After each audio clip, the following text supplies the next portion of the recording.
destroy me, and I am strong, and I'll continue counting on the support of Nigerians. I appreciate everybody.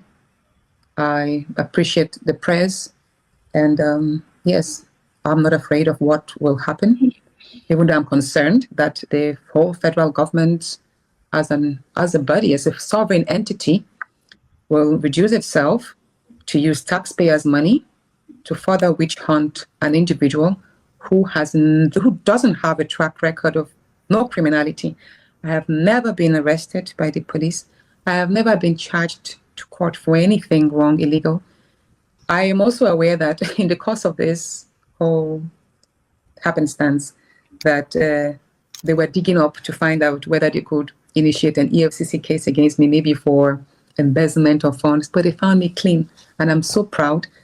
I never, in the course of me running the committee, tasked or harassed any of the companies under my watch then, or any minister or anything for anything. There was nothing. I do not have any case. And it's funny, ironically, that the same individuals who have tons of petitions against them, even proven ones, right in EFCC, are the same people who have ganged up against a woman of clean character.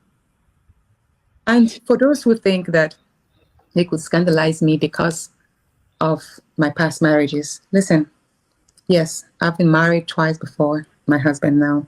And I tell you, no one knows the reason why my marriage ended. And my husband is calling me. I'm sure he doesn't want me to speak on this.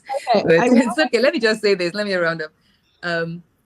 No one knows the reason why my previous marriages ended, but I would just say I'm a survivor, and I have a good understanding relationship with my first husband is dead. He died years back.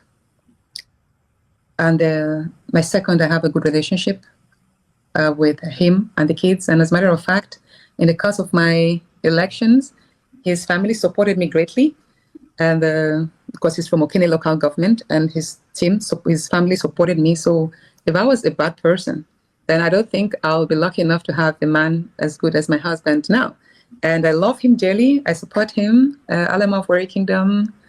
Hi, Chief Emmanuel Udua. I love you dearly. Thank you so much. I know it's not been easy. Even times when I thought this was too much. I remember some days I would just tell him, my love, I'm so sorry. Because I just feel guilty sometimes that maybe I should have stayed quiet. There are times when I've had these thoughts, yes, that maybe I shouldn't have spoken up. Maybe he would have still had a blossom relationship with the Senate president. But I did hold it. He appreciated me and he said, Natasha, you did no wrong. It's good you spoke up. It's good I know who my friends are. And I didn't soil nothing. But he's been of great support for me and the children. Thank you so much for those. My kids will come to me and say, Mom, whatever we read online doesn't define you. And Adiola, you too, thank you for opening your platform. I do appreciate. And I'm sorry for the insults. I've seen people say, oh, I paid you. I can't, how will I? Like, there's no value to this. And thank you so much for all the goodwill. Thank you for this platform. Thank you for signing up for, opening up and coming on the show and, addressing all these things. Also, thank you for saying you didn't pay me. I don't know why anybody in their right senses would think. I read that somewhere in some comment. I don't collect money from anybody. I have never collected any money. I've never collected money from anybody to feature them on my show or to talk about their story. So I never respond to things like that because who has time? But I'm glad that you talked about it. So I have a number of concerns, and then I'm going to take questions from them because I promised them that I will take questions from people. So my first concern is, first and foremost, what can we do about Obinna, who is still in prison? The second concern is, you said that you are going to appear in court. So we are concerned about your safety. What day are you arriving in Nigeria? Because if we don't hear from you, we want you to be able to text, to tweet or something that I am safely in my home. We don't want a situation where you'll be picked up at the airport.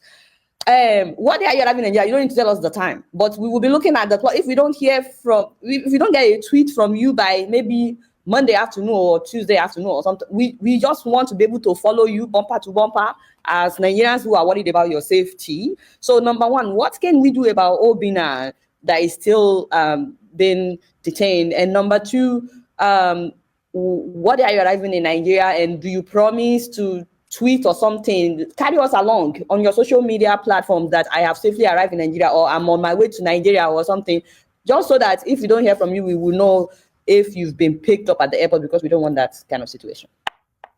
Okay. I have also heard first that the moment I arrive in Nigeria, my passport will be seized to prevent me from traveling, more like in a bid to restrict my movement. I don't know, that's a rumor. I hope that's not going to happen, because, I mean, it's not like I've skipped any arraignments. It's not like I'm on the wanted list. So I will present myself. Like I said, right now I'm in London. I will present myself on the 3rd. I hope to be in Nigeria, if not the 1st, the 2nd latest, or maybe very early in the morning on the 3rd, and then go straight to court, because there is a British Airways flight on the night of on the 2nd. That means I'll fly overnight and arrive on the whatever it is. I'll let you know. But just know that I also have concerns of my safety. If I'm going to court, will I be protected? I know there, you know how, where was I? I think I saw something on the news somewhere where somebody was shot at the court. It was international news. I don't know if you saw it. It was recent, like, was it in the States or something? I know I saw it. Somebody was going to court and was shot at the entrance of the court. So my mind was like, oh my goodness, what if this happens to me? But you know what? I'm just going to be courageous and trust that no harm will come to me. Yeah, I'll arrive in Nigeria. I'll promise to keep you informed. I will make tweets. Yes. I'm not that active on Twitter, but I'm Nigerians want me to tell you, don't eat anything or don't drink anything. Because no, if I'm perchance, I don't know why my husband keeps calling me. Sorry, let me take this call. Maybe he wants to tell me something. Okay, so this is the time I'm going to mute you. Just hold on, it's important. Let me just take this.